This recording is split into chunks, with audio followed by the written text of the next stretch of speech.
Good morning, everybody. Welcome back to the channel. So another episode of Model Cars and Coffee for this Sunday.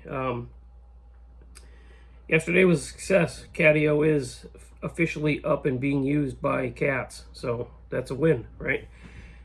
Anyway, so what I want to show you today for my Cars and Coffee video is it's as you can see by the thumbnail, it's the AMT 55 Nomad wagon gasser. And the story behind it, here it is right here. Let me just show you. And the story behind this model car is 2 years ago when I joined Classic Plastic Model Club. I started to strike up a friendship with Tim Ryan. And I had been talking to him a couple of times. We were finding out that we were going to be fast friends. We had lots in common. And he said, we are having a build this year for a member's wife who had passed away. And we're all building 55 Chevys because they had a 55 Chevy and they enjoyed the heck out of it, right? So everybody was doing a tribute build for this club member's wife. And he asked if I had a 55 Chevy, and I was like, you know what? Right now, I don't have a 55 Chevy in my stash. At the time, 2 years ago, I didn't have much of a stash. It was 40 kits, maybe. So he said, well, you got to participate in that. So I'm going to send you a kit. So he sent me this 55 Nomad kit, and here it is. So at the time, I thought, oh yeah, that's a cool kit. I love that kit.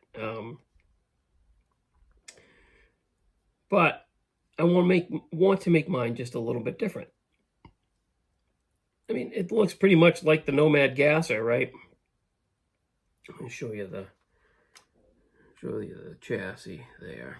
So right off the bat, you should notice something a little bit different with that. What I did, if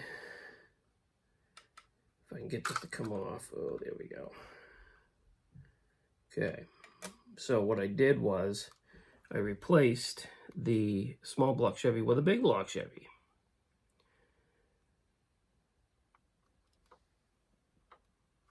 Put a tunnel ram on it. That's how I envisioned it. Headers.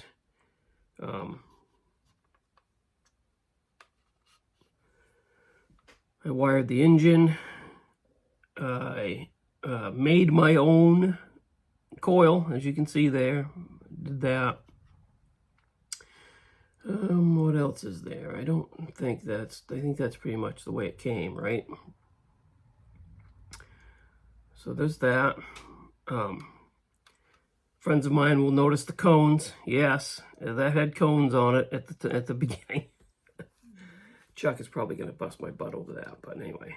This is also the first kit I used I made homemade photo etch seat belts.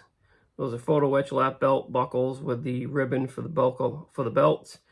I put my own, you can probably see it this way. I put my own 60s style 3-point roll bar in there. I thought that was cool. That was how it would be, right? So we scratch built that. In the very back, I thought, well, there's no battery up front. There's a room for one with a big block in it. I got to put it in the back, and I didn't have a good battery to put back there. So what I did was I kind of sort of made this box. It's hard to see, but there's like a sheet metal looking box right there at the very end that has the battery in it. Took some wheels and slicks out of the parts box for the back. The bumper, that is an old school tube bumper I left open. I wanted it to look like it was, the guy had made his own bumper. So I talked to a few people and they were like, oh yeah, dude, the bumpers for those things, we would use old swing set tube, we would use old plumbing, whatever. So That's why I did the tube bumper and left it open. That's basically a drinking straw that's painted. And then underneath, made my own transmission mount, had to get the big block in there. Made my own drive shaft safety loop, which is that right there.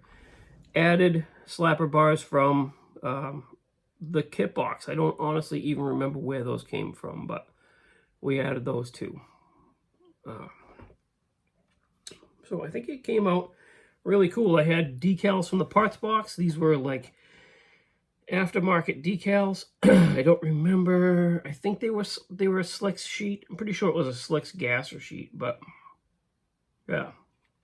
Added a fire extinguisher inside, gauges, which is really hard to see. I had a lot of fun with this build. This is one of the first builds that I really kind of went a little extra on. So this is where I started.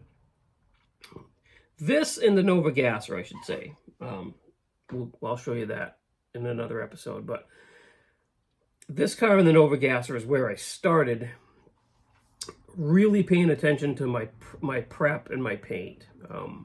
So this is not perfect, but it's a pretty good paint job. I've got fingerprints all over the roof at this point because I picked it up and taken it out of the case and showed it, and then it needs to be cleaned really well and polished, but yeah, did good. I brought it to the Classic Plastic Show that year. I entered it in the show, which was my first ever model show entering something, and it didn't do anything. It fell just outside of the window for an award, but that's okay. I still like it. I still like it a lot, and I proudly display it. So there you have it. That's this week's. We'll put it like that. That's this week's Model Cars and Coffee. Thank you for watching these, guys. I'm having a blast doing these. I'm already thinking about what I'm going to show you guys next week. So thanks for watching. Thanks for subscribing. I really appreciate it. And I'll see you on the next video. Don't know when that'll be. This week, I hope. And yeah, I'll talk to you then. Have a good week. Bye, guys.